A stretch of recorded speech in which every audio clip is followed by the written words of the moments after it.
अस्सलाम वालेकुम नाज़रीन।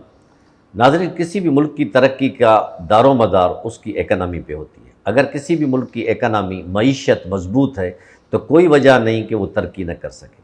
और इकनॉमी का बुनियाद उस वक्त तक बेहतर नहीं हो सकती, सस्टेनेबल नहीं हो सकती, जब तक उस मुल्क के जो सियासी हालात हैं वो जो है स्ट्रांग ना हो। ये हमारी बदकिस्मती है कि हमारी हुकूमत, हमारा जो सियासी जो उखाड़ बिछाड़ है मुल्क की, वो एक इस किस्म की हो गई है कि किसी को किसी पे एतमाद नहीं रहा। हर कोई एक दूसरे के ख़िलाफ़ बातें कर रहा है, गालियाँ बक रहा है। यानी आज तक हमारी सियासत इतनी गंदी हो गई है कि कभी आज से 10 साल पहले या 5 साल पहले इसका तस्वर नहीं किया जाता था।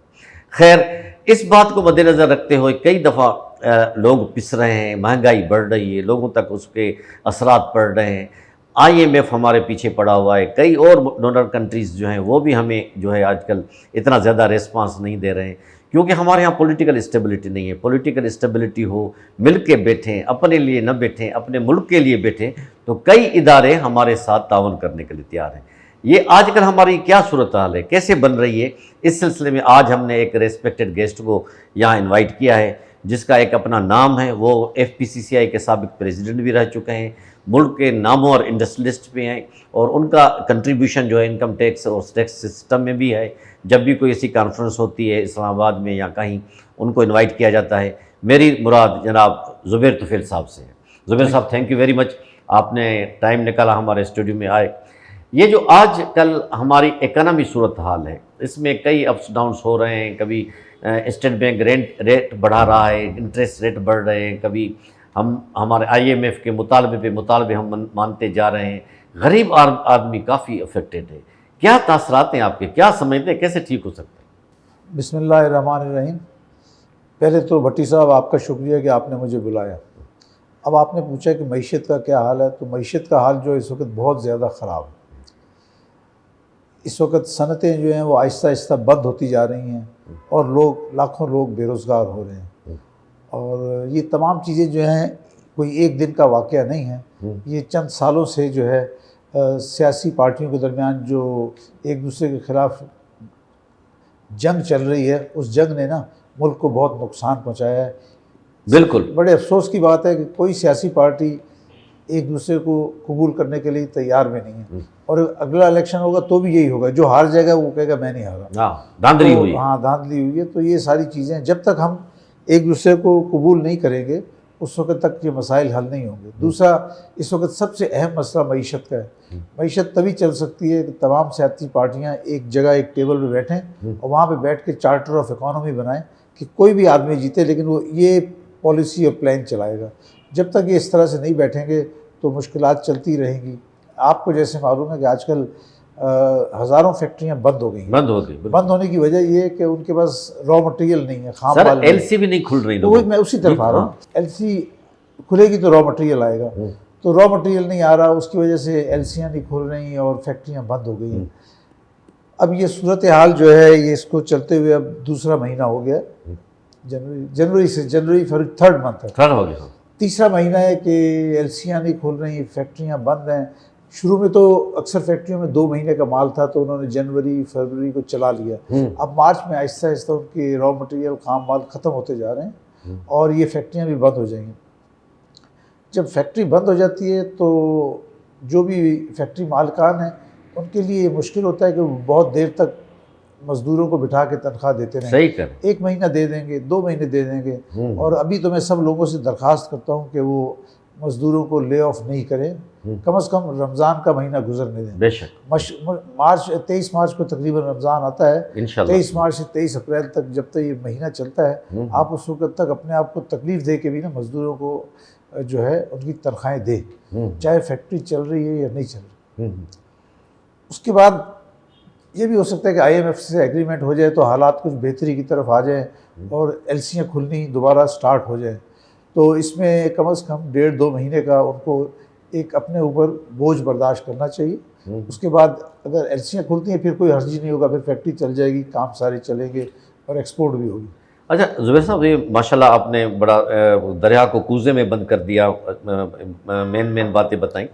अचानक लास्ट वीक आपने देखा कि एक बहुत बड़ा रुपये को रौंद डाला डॉलर ने, 19 रुपया बढ़ गया अचानक ही।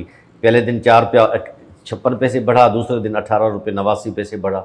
ये जो अचानक अप्स डाउन से डॉलर में हो रहा है, ये जो होता है, उससे आम आदमी पे क्या असर पड़ रहा है, मुल्क की मईशत पे क्या असर पड़ रहा है? उसका देखें, हर आदमी को उसका असर पड़ेगा। जब आप पेट्रोल इस्तेमाल करते हैं, पेट्रोल जो होता है वो डॉलर्स में इंपोर्ट होता है, तो आपने जब बाहर पेमेंट करनी है तो डॉलर में नए रेट से पेमेंट करेंगे, तो हुकूमत भी मजबूर होगी कि वो उस कीमत को पास ऑन करे। अब आज 1 मार्च से चल रहा है, लेकिन 15 मार्च को आप देखेंगे कि हुकूमत फिर से पेट्रोल की कीमत बढ़ा देगी, डीजल पेट्रोल की कीमत बढ़ा देगी, और उसका असर हर आदमी पे पड़ेगा। खाने पीने की चीज़ें हैं, अशिया है, हर चीज़ बढ़ जाती है। आटा एक फैक्ट्री मिल से जाएगा, दुकान पे आएगा, सब जगह किराए बढ़ जाएंगे, बसों के किराए बढ़ जाएंगे। तो ये सारी चीज़ें जो हैं बहुत ज़्यादा आम आदमी को मुतासर करेगी, जबकि आम आदमी की तनख्वाह नहीं बढ़ रही, चीज़ें महंगी हो रही हैं। आटा महंगा हो गया, आटा 150 रुपये किलो के करीब हो गया।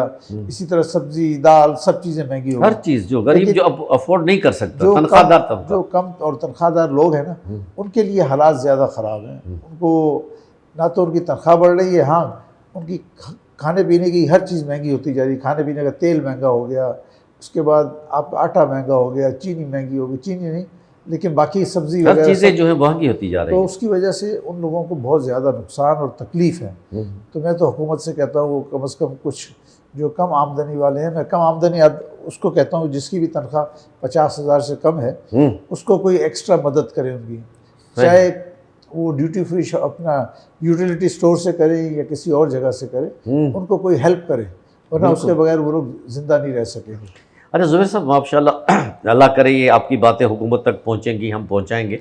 लेकिन ये कि जब मुल्क में अनसर्टिनिटी हो, यानी जब वो न हो, पॉलिटिकल स्टेबिलिटी ना हो, तो फिर दुश्मन भी फ़ायदा उठाते हैं। सही बात। आप देख रहे हैं कि किसकी वजह से हमारे यहाँ कितनी दहशतगर्दी की वाक़यात बढ़ गए हैं। आज सुबह भी बलूचिस्तान के इलाके में 9 अहलकार शहीद हुए।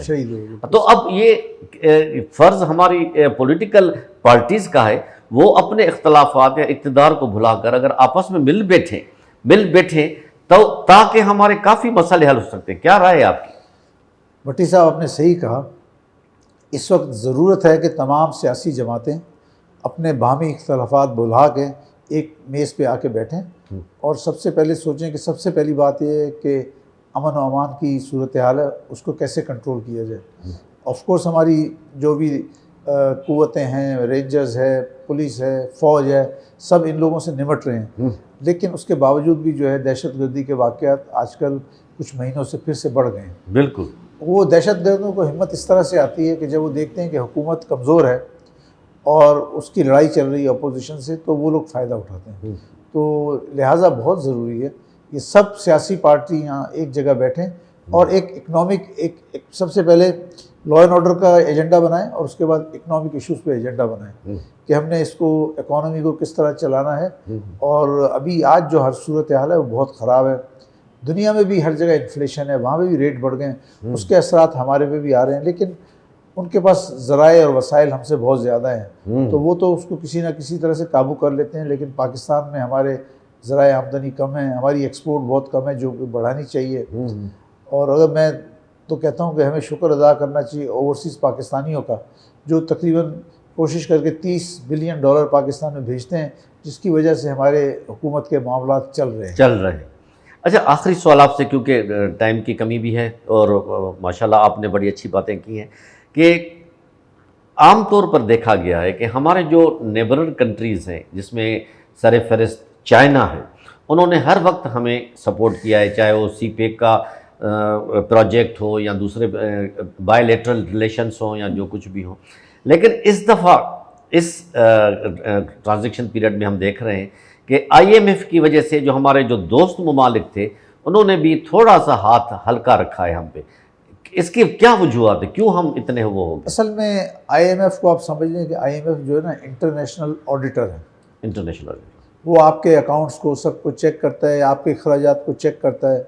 तो जब वो हमारे पास आए और एग्रीमेंट कर रहे थे, तो उन्होंने कहा कि आपके अखराजात जो हैं आमदनी से बहुत ज़्यादा है, अपने अखराजात कम करो। और फिर वो जो बातें हैं, जैसे डॉक्टर होता है, डॉक्टर जो है वो मरीज़ को बताते भाई ये करो, ये खाना, ये नहीं खाना। तो उन्होंने भी पाकिस्तान से कहा आप लोग अपने अखराजात कम करो और फिर हम इमदाद देंगे। फिर उन्होंने जितनी बातें कहीं, गैस की कीमत बढ़ाओ, पेट्रोल की कीमत बढ़ाओ, और उसके अलावा और भी जो भी चीज़ें हैं, सूद बढ़ाओ, इंटरेस्ट बढ़ाओ। इंटरेस्ट उन्होंने 3% बढ़वा दिया। अभी भी उनका दिल नहीं भरा है, शायद अभी और मजीद कर रहे हैं। 2 महीने बाद फिर कहेंगे कुछ और बढ़ाओ। तो वो कहते हैं जब आप ये सब काम कर दोगे तो फिर हम आपको 1.2, हालांकि इतनी बड़ी रकम नहीं है, लेकिन जैसे मैंने आपसे कहा कि ये एक इंटरनेशनल ऑडिटर है IMF, जब ये पैसे देंगे, इनके देने के बाद फिर दूसरे लोगों को भी एतमाद आ जाता है कि भाई अब इन्होंने अपना घर जो है सीधा कर लिया है, तो फिर वो लोग भी इमदाद देंगे। जैसे आज ही चाइना के एक बैंक ने $1.3 बिलियन पाकिस्तान को दिए हैं। तो जैसे ही ये देंगे और बहुत सारे मुल्क आएंगे और फिर हमारी पाकिस्तान की सूरत हाल बेहतर हो जाएगी। तो आप समझते हैं कि मुस्तकबिल में हमारा मुल्क की इकनॉमी सूरत हाल में इंशाल्लाह कुछ चेंजिंग आएंगी और कुछ बेहतरी आएगी इंशाल्लाह? मेरा ख्याल है ज़रूर बेहतरी आएगी, लेकिन उसमें एक शर्त है कि जो हमारे सियासतदान हैं वो एक मेज़ पे आके बैठें और अपने ज़ाती झगड़े जो हैं उसको ख़त्म करें। Thank you very much Zubair Tufail साहब। नाज़रीन, आपने हमारे रेस्पेक्टेड गेस्ट की गुफ्तगू सुनी। ज़रूरत इस बात की है कि अगर हमसे मुराद ये कि हमारी पॉलिटिकल पार्टीज़ वो अगर मुल्क को तरजीह दें बनिस्बत अपने इक़्तिदार के, तो कोई वजह नहीं कि हम बैठ न सकें। हम आप सारे अपने इंटरेस्ट भुला दें, हम मुल्क का इंटरेस्ट रखें, उसमें आपस में बैठ के हम बातें करें, तो कोई वजह नहीं कि हमारे साथ और लोग भी शामिल ना हों, जिसमें IMF भी है, क्योंकि हर कोई अभी हमारी मजबूरी का नाज़रीन फ़ायदा उठा रहा है कि ये लोग आपस में ठीक नहीं। एक हुकूमत से हम मुआहदा करेंगे कि दूसरा उसको कबूल करेगा या नहीं करेगा अगर वो पावर में आ गया, तो ये सब चीज़ें मुल्क के इंटरेस्ट के लिए हम ख़त्म करें। तो हम कोई वजह नहीं, क्योंकि अल्लाह पाक ने हमें हर चीज़ दी है नाज़रीन। हमारे पास चारों मौसम हैं, चारों चीज़ें, दरिया, रेगिस्तान, सब कुछ है। कई ऐसे ममालिक हमने देखे हैं जिसमें कुछ भी नहीं, लेकिन वो अपनी उस यूनिटी की वजह से आगे हैं। तो अल्लाह ने चाहा तो एक दिन हम भी इसमें पूरा उतरेंगे। इसी के साथ ही अपने मेज़बान असदुल्लाह भट्टी को इजाज़त दीजिए। अल्लाह हाफ़िज़।